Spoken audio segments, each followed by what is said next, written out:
all the fights against corruption, nepotism, and the like. That makes sense intuitively. The return for pound or dollar spent is much higher in education, so to improve the skills of people, and is much higher in adoption of new technologies.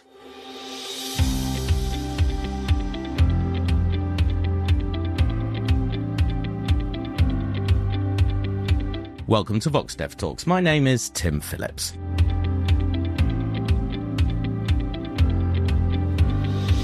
In a meritocracy, more people can do the jobs that match their skills. Well, that's good for them, and we guess that that's going to be good for the economy as well. So does that imply that in high-income countries, labour markets are more meritocratic? And how are the mechanisms that undermine this meritocracy reflected in the income differences between countries? And in the process of economic development as well. Oriana Bandiera of the London School of Economics and Ilse Lindenlaub of Yale are two of the authors of new research that unpacks what we mean by meritocracy and suggests how we might be able to create more of it. They join me now. Ilse, welcome to VoxDevTalks. Thank you, Tim. Oriana, welcome back. Thank you.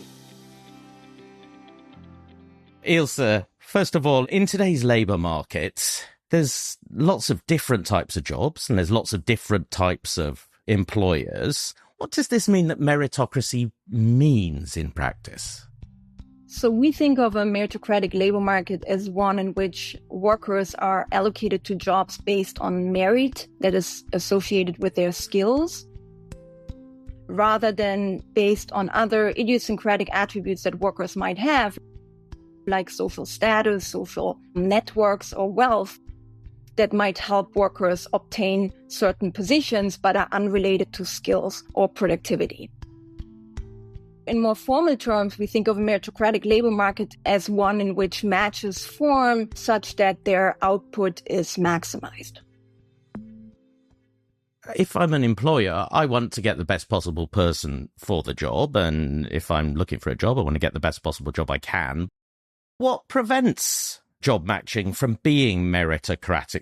What mechanisms are there that get in the way? So we think of three potential mechanisms that may prevent the matching from being meritocratic. A first one that may lead to non-meritocratic labor markets are country-specific matching frictions. We think of these frictions in broad terms. They may include informal institutions, such as the tolerance of nepotism or corruption, whereby social networks or wealth may be more important for obtaining a certain position in the labor market than individual skills. But these frictions may also include and reflect formal institutions, such as the lack of enforcement of anti-discrimination laws, which may lead to preference-based hiring rather than skill-based hiring. Mm-hmm. What is interesting is that in an imperfect world, a world where there are a certain amount of frictions that distorts the worker-job allocation away from the best one, which, as I said, is the output maximizing one, also two other factors shape the worker-job matching and thus the extent of meritocracy in a labor market.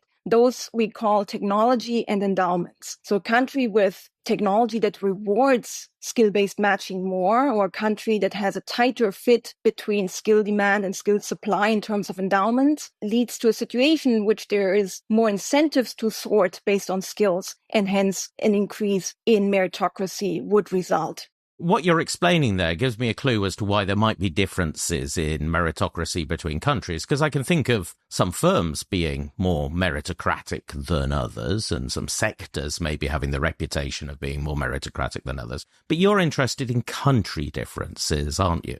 Absolutely. What we're thinking about is the allocation of workers in the economy as a whole. If there were only differences between employers or sectors within countries, the labor demand would look the same in all countries. We would find that the degree of worker-job mismatch would be the same in all countries. In contrast, we find that the degree of mismatch is actually higher in lower-income countries. So that makes us think that there has to be something country-specific about it. Okay, let's have a look at that research then. So to measure the degree of meritocracy in each country, you need to know about the skills of individual workers within those countries, and you need to know about the skills required by the jobs that those workers are doing. Who has this data? So that's where it gets exciting, where a paper starts. But we found out a data set from the OECD. Everybody's familiar with the PISA data, which measures skills of teenagers, 15-year-olds. But the OECD has a parallel data collection exercise that uses quantitative tests to measure skills of adults. And so we have skills both in numeracy and literacy, which are the main competency that we can think of. And then there is also an ongoing project with always the same OECD group that will also collect data on soft skills. We don't have that yet. That's the next edition. But the key thing is that this data comes from quantitative tests. So it's not self-reported and it's not dependent on the quality of the education in the country. So when we use, years of education as a measure of skills, that puts together the quality and the quantity. So 10 years of education in the UK are not the same as 10 years of education in Finland or in Ecuador, whereas our measure of skills is an objective test-based measure, which therefore does not have to rely on the education system being the same. And indeed, if you correlate our measure of skills to years of education, the correlation is much higher for rich countries than it is in lower income countries. And when you're doing this, are you looking at the quality of new matches, people getting jobs, or are you investigating the quality of jobs that people already have? Both. So it's any existing match that we look at. So what you've already said about this, in high-income countries, you find that labour markets are consistently more meritocratic than low-income countries? So we obviously can only do an aggregate measure because meritocracy is defined at the country level. So consistently, yes. As consistent as it can be when you have, 28 countries. You talked about those three mechanisms which prevent low-income countries from being more meritocratic. Can you identify which of the candidate mechanisms are contributing to this? Yes, we're going to do an investigation into precisely this question. Let me first maybe remind you of these three mechanisms that we're considering and then go into the findings. So our three candidate mechanisms was differences in matching frictions across countries, whereby some countries, we've talked about that, may face higher frictions that distort the worker job allocation away from the skill-based one that is based on merit. The second candidate was technology differences across countries, whereby in some countries, technology that combines worker and job inputs may reward a tight match between the two more than in others, again, incentivizing workers and jobs for more skill-based matching. And the third mechanism was differences in skill endowments across countries, whereby some countries may not only have more skilled workforce and more demanding jobs, but also a better fit between the two, increasing the feasibility of a tight matching between skills and skill demands. These are our three candidate mechanisms. And the way we go about establishing which one matters the most is mostly through an accounting exercise that works through the lens of our estimated economic model. What is this accounting exercise? You can think of it as a decomposition exercise. It tries to get an answer to the question, which factor of the three, which mechanism is most important, say, to account for differences in aggregate income between, say, our poorest country in the sample, which is Ecuador, and our richest country in the sample, which is Norway. And our main finding from this exercise is that boosting meritocracy in low-income countries, mostly by reducing frictions, is not going to be as effective as giving them access to better technology and more aligned endowments. And I guess we're going to go into the conclusions of this in much more detail. Yeah, and quite surprising conclusions they are as well.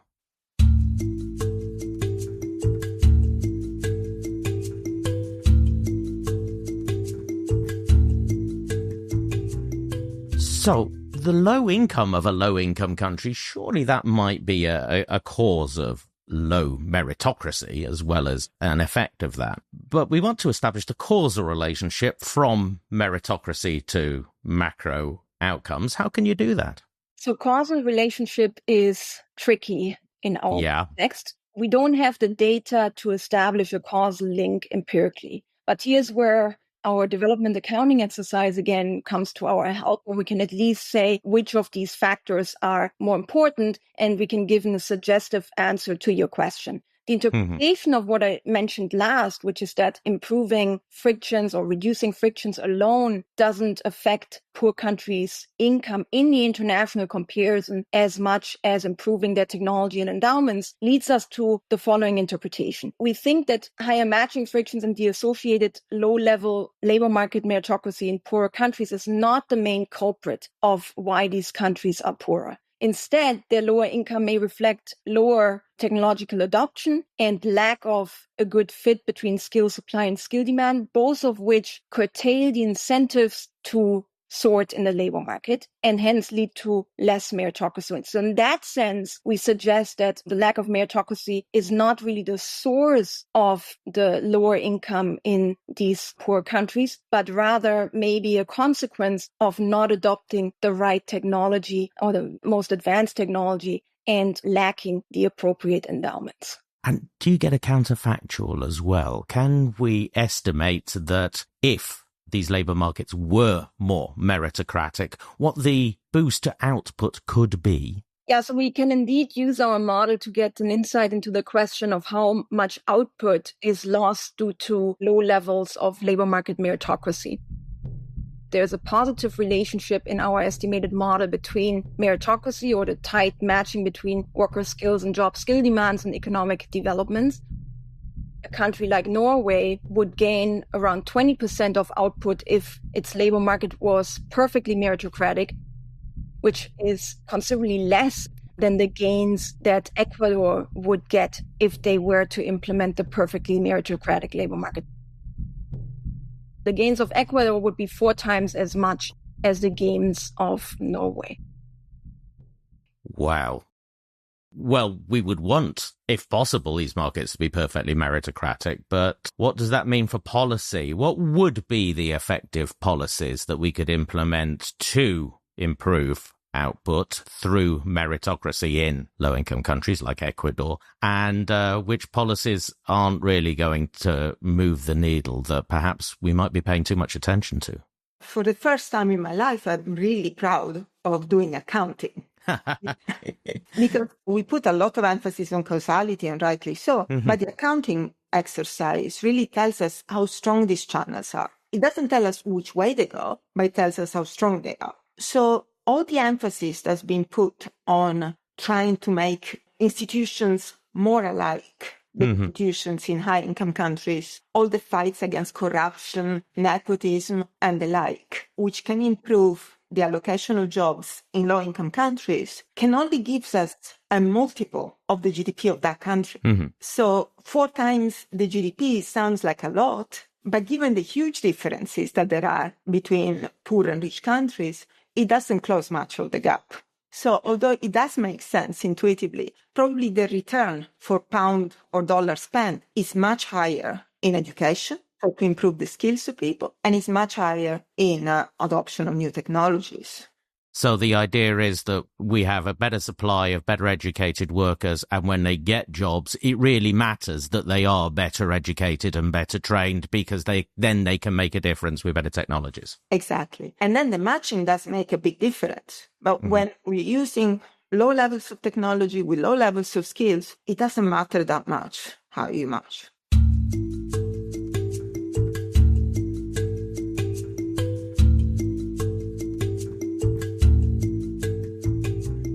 Oriana, what difference do you think, when you have the data on soft skills, what difference might that make to the conclusions we're drawing here? I think, the strength of the paper, and one of the innovative aspects of the paper, is that we look at 2 skills. Normally in economics, we think about the world being ranked on one skill, which we call talent. So we improve going 1 to 2. having soft skills would allow us to improve on this measure so that we can see whether differences in wages are driven by the differences in soft skills. Because here everything is identified, you see, from looking at people with the same exact skills, doing jobs with the same exact skill requirement, but being paid different wages. So we will be able, once we have the soft skills, to make that comparison even more precise. So I think it would be also from a descriptive point of view, just interesting to understand whether high-income countries have workers that are more skilled in these social and soft skills or less skilled. I think we don't have an account for that. We all have conjectures and hypotheses about how cognitive skills correlate probably with development, but that's not true for this completely different skill dimension. And so I think it would be worthwhile to take that on board. The idea of voluntary migration is very often to get a better match for your skills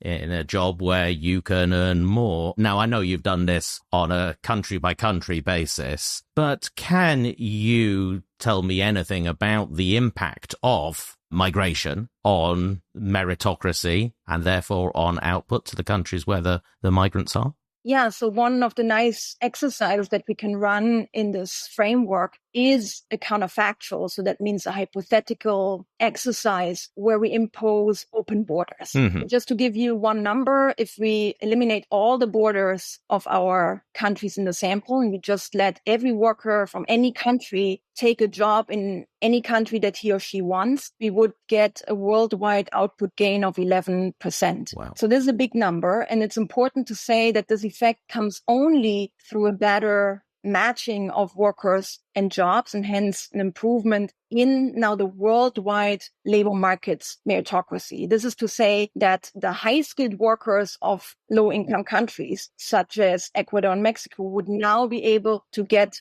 fully and highly demanding jobs in high-income countries that fully utilize their skills, something that they were prevented from when they were sort of stuck in their national labor markets.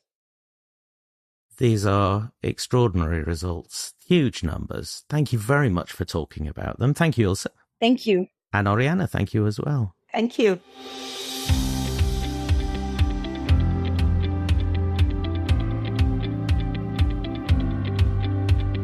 The paper's called Meritocracy Across Countries. The authors are Oriana Bandiera, Ananya Kotia, Ilse Lindenlaub, Christian Moser and Andrea Prat. This has been a VoxDevTalk. The best way to make sure you don't miss an episode, well, subscribe. You find us wherever you get your podcasts. If you like VoxDevTalks, we certainly hope you do, then please remember to rate and review us. Tell other people about VoxDevTalks as well. And then more people can listen to episodes like this.